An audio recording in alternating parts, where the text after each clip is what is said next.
here at around 10:45, we will be heading inside in that ship right behind you, where we will be feeding the rest of the penguins inside, okay? So you can join us there later as well. And before we get started, just a few safety precautions. Try not to sit on the wooden fences, as they might not be able to hold your weight. And also, please do not put your hands into the exhibit to touch the penguins, okay? Because although they look very cute, they only recognize the keepers' voices and faces, alright? They're very intelligent that way, so they will bite if they feel threatened by you, alright? Okay, so let's get started. These African penguins that we see here, they come from the coastlines of Namibia and the southwestern coastlines of Africa.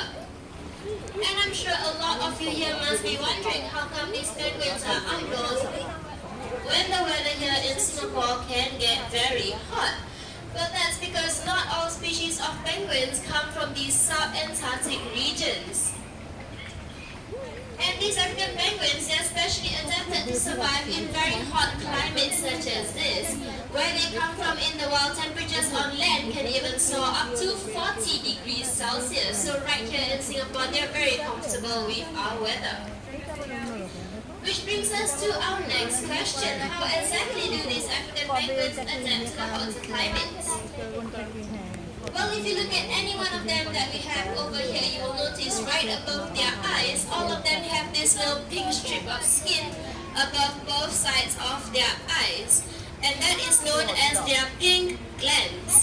These pink glands are very important for these African penguins because beneath those glands are numerous blood vessels.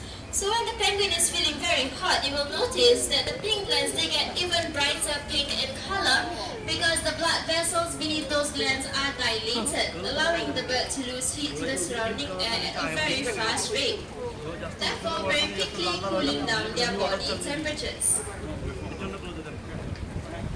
And I'm sure by now you must have noticed that these birds are also fantastic swimmers. Well, that's because in the wild, these African penguins, like all other species of penguins, they spend most of their time in the water hunting for fishes such as tunas, mackerel, sardines, and also anchovies. And since they spend most of their time at sea, they also need to be very good swimmers in order to escape from predators. However, predators are not the main concern of an African penguin. In 2010, this species was classified as an endangered species because of us humans. Due to our overfishing practices, wild African penguins are having a very difficult time looking for food to eat in the oceans. And also, because of modernization, a lot of their habitat is being taken away from us, making repopulation and nesting very difficult for these birds in the wild.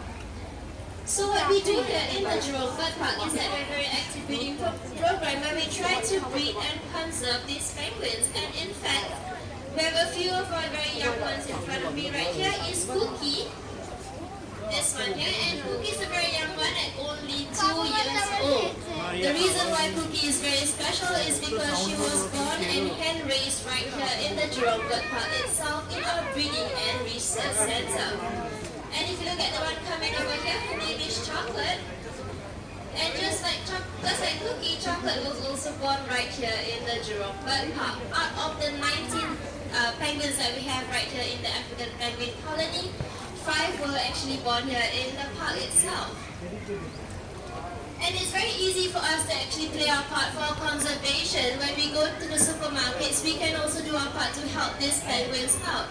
Just try to look for logos on the packaging when you're purchasing fish to ensure that the fish you're purchasing comes from a sustainable source, and also try to consciously reduce your usage of plastic bags. And right now, you can do your part for conservation right here in the Jurong Bird Park. For a very small donation of $2 Singapore, you'll get a tray of fish to feed the penguins yourselves, alright? Just head over to Prabhu, he's right over there. And for that donation of $2 Singapore, all proceeds will go to the Wildlife Reserve Singapore Conservation Fund to protect our native ecosystem right here